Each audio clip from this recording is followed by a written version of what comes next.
Welcome everybody. Today I'll be walking you through ArcDox's journey to achieving ISO 19650 Part 2 certification. So this certification was a big step for us as a company in improving our information management processes and aligning with global standards. In the presentation, I'm going to be covering key reasons for pursuing the certification, some of the challenges we faced, and the lessons we learned along the way. My name is Ryan Forde, and I am the BIM manager in ArcDox, and I'll be talking to you now about our process for the next 20 minutes or so. So just a quick recap on ISO 19650 Part 2. As most of you already know, this is an international framework that guides how we manage information through the life cycle of a project. It emphasizes collaboration, consistency, and efficiencies on the way that we work.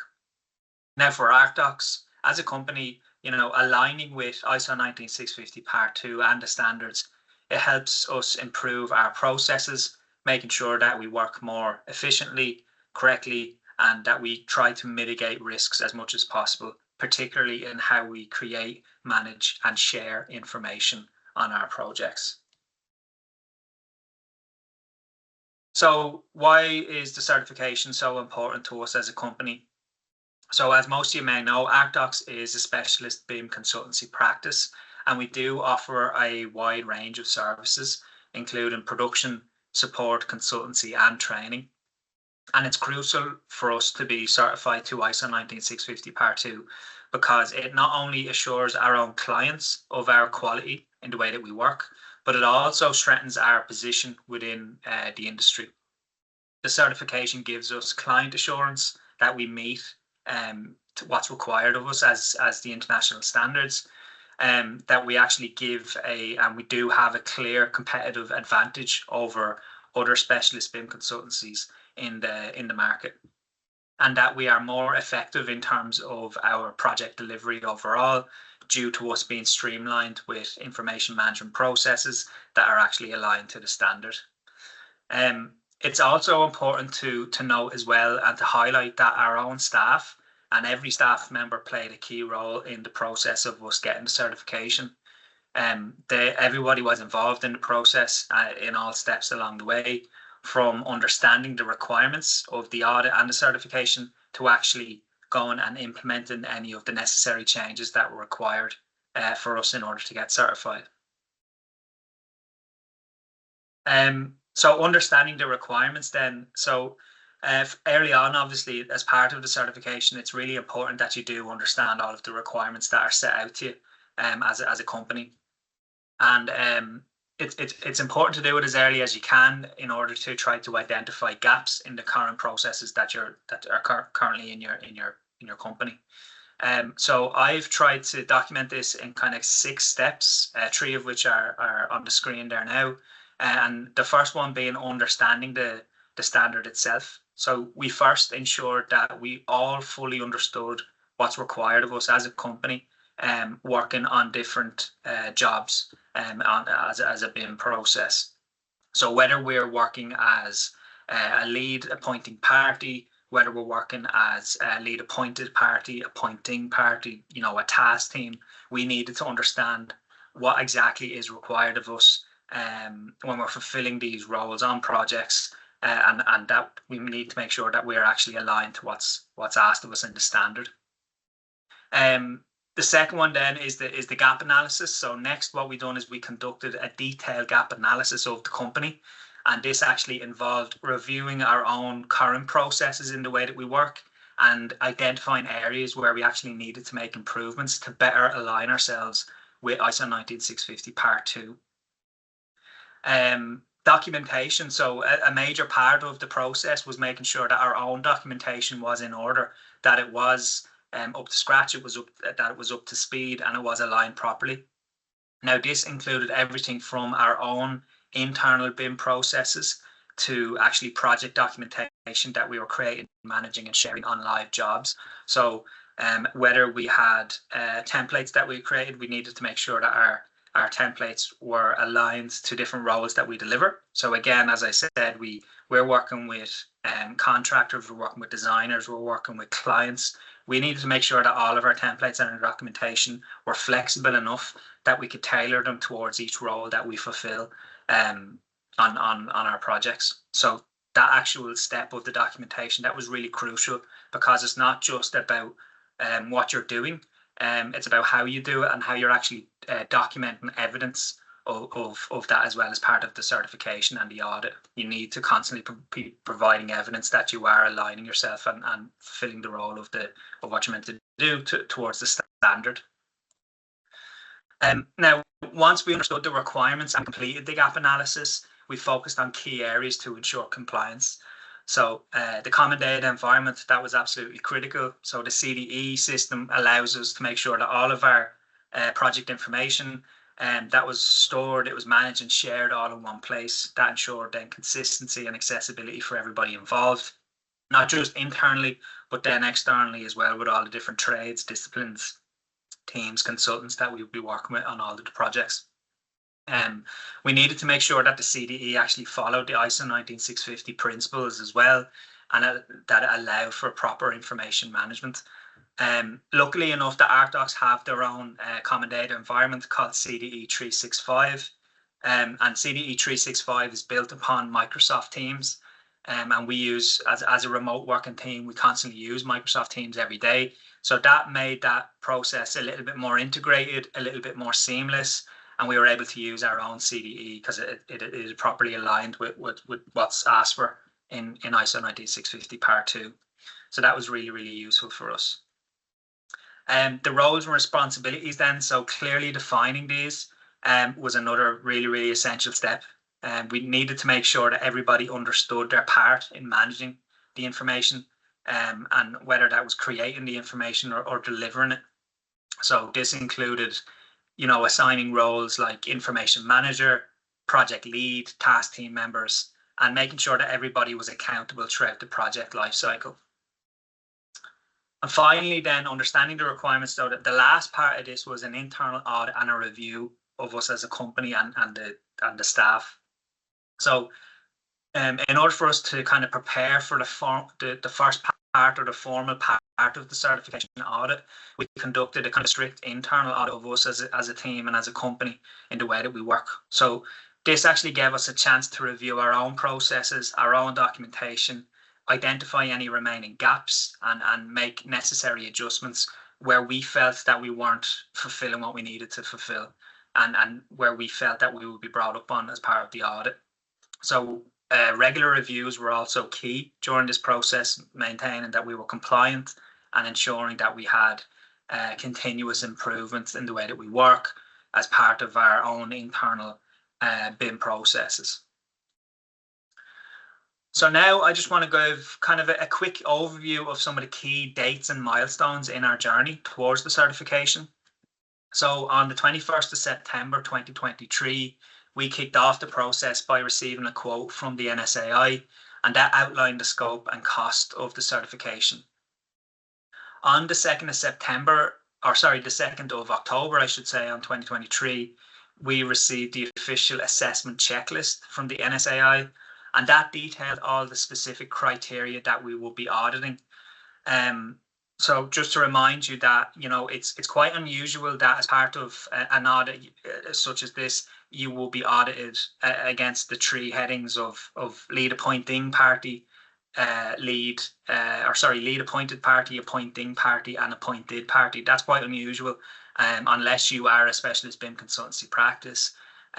Sometimes you may only be audited over whether you're a lead appointed party, appointed party, or appointing party.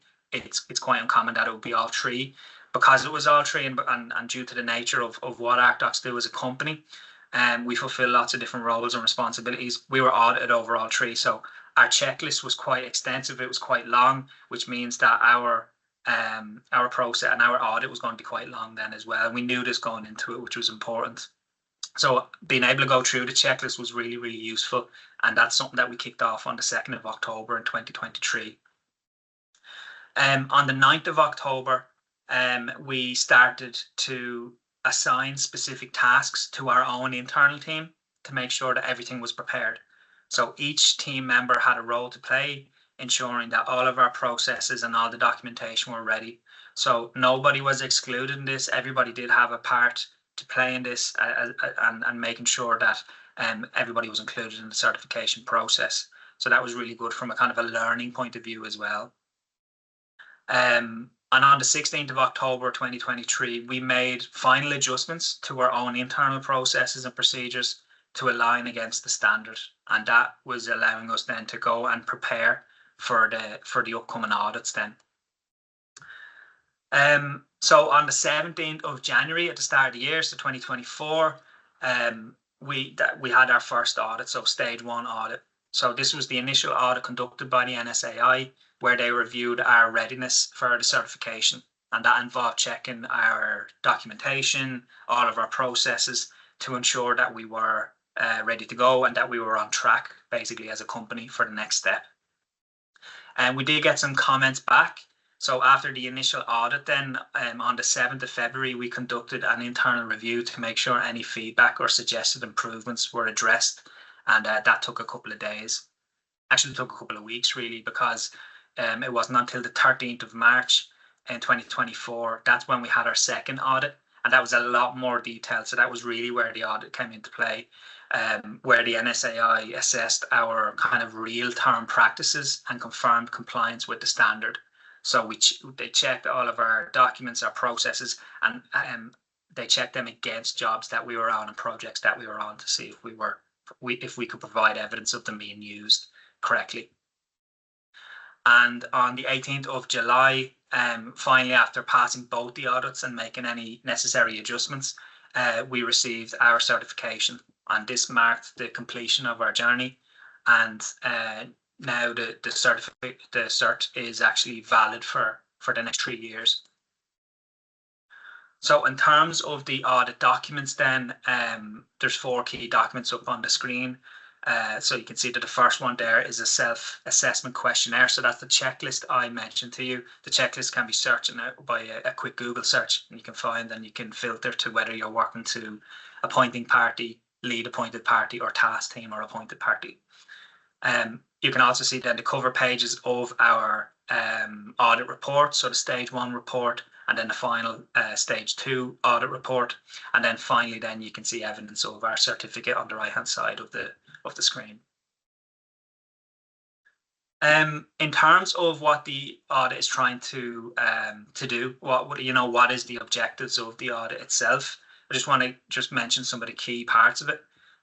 So the audit ensures that organizations manage project information properly and efficiently and effectively using BIM processes.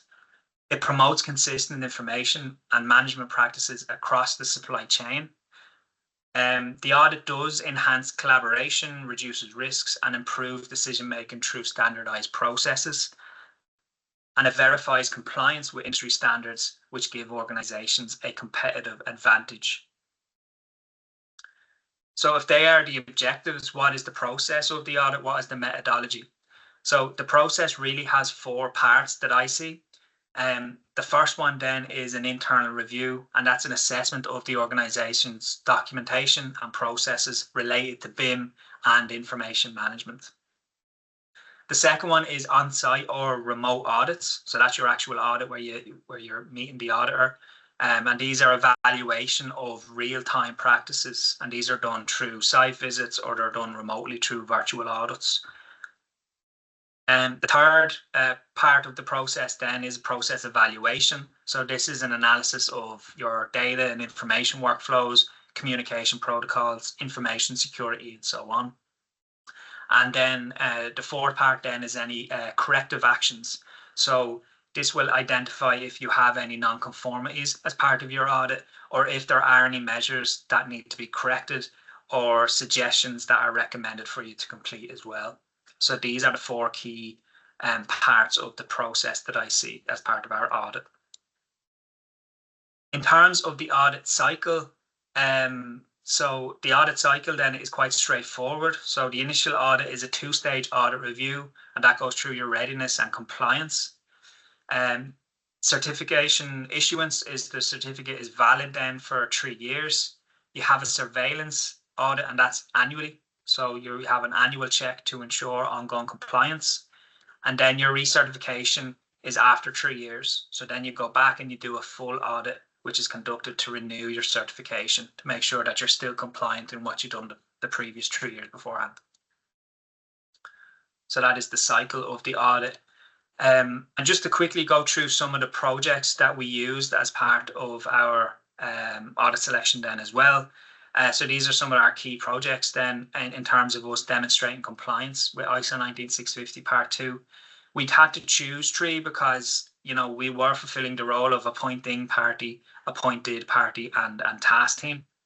So the first one is Project Opera, and that shows how we manage information as the party responsible for appointing the project team. And the second option, or sorry, not option, but the second project then is Salesforce Tower. And there we demonstrated our role as appointed party managing delivery information according to the project's EIR and the project's requirements. And also then Project Opera as well, we also highlighted our task team's roles in ensuring consistent information management throughout the project lifecycle. So we were acting on behalf of the task team there as well on that project. So these projects then were able to give our auditors a clear view of how we actually align ourselves and apply the standard in different roles and responsibilities within real world scenarios. Now, during the certification processes, we did encounter a couple of key challenges. Number one was getting buy-in from staff. So it is essential to get everybody on board to make sure that the whole team understands the importance of the certification itself. Number two is that you will need to update your company procedures and policy documents. They won't be perfect. So you did have you will have to go back, and we did have to go back and revise and update several internal audits to properly align them with the standard. So that took a lot of time, and obviously it took a lot of effort as well. And then time and resource management as well. So that's kind of with the nature of the certificate, you know, balancing the certification process with ongoing projects, that requires really, really careful management of time and resources. You know, the certification processes, it doesn't pay any salaries or wages or bills. It's a non-fee paying activity. And for a small company like ArcDox, it's really important to balance non-fee paying work with fee paying work. So that does take a lot of control and a lot of time and patience to make sure that you get that balance right. And some of the certification benefits then, you know, with the benefits then we do see that we have an enhanced industry reputation. So that will strengthen our standard within the industry, and that will show commitments to the way that we apply the standards. In terms of our international recognition, it does give us credibility on a global scale as well. So it will help us attract international clients and partners. And we're starting to actually see that already, even in the past couple of months since we've received the certification. Clients will have more confidence in our abilities to manage their information effectively as well, knowing that we have completed the certification processes and that we have been audited as such. We have already started to see that we are now more competitive when bidding for projects as well, as many clients are actually requiring certification. So we are seeing improved tender success already. Attraction and retention of talent. So being certified makes us more attractive to kind of bring in top talent within the industry. And it also helps us retain all of our skilled staff as well. You know, staff want to belong to a company that are constantly improving themselves in the way that they work as a company, and that they are being audited and certified. So that is really, really helpful as well in retaining our current staff and also bringing in staff. And operational efficiency and some cost savings then as well. So we have streamlined, you know, the way that we work, the way that we operate, and therefore we have saved time, we have saved money. And that is all down to having better information and better information management. And finally, then compliance and risk management as well. So the certification ensures us that we comply with the standards, and because of that, we know that we will be reducing risks and we will be improving project outcomes as well, because we're always referring and aligned back to the ISO 19650 standard, because it's the way that we actually work. And throughout the certification processes, we did kind of gain some valuable insights as well and some lessons learned.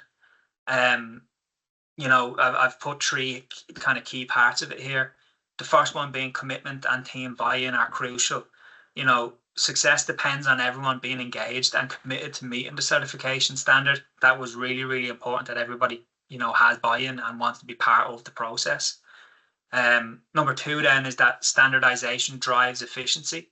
So implementing standardized processes helped improve consistency and efficiency across our projects. And finally, then long-term value outweighs short-term challenges.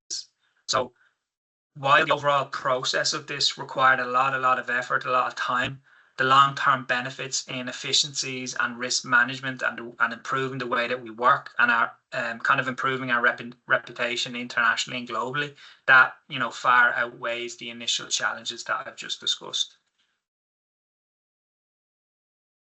And thank you for taking the time to listen to me talk for the last couple of minutes. Hopefully you found this presentation useful to you, and I'm happy to take any questions. If you want to contact me, my email is orforde@arcdox.com. Thank you for your time.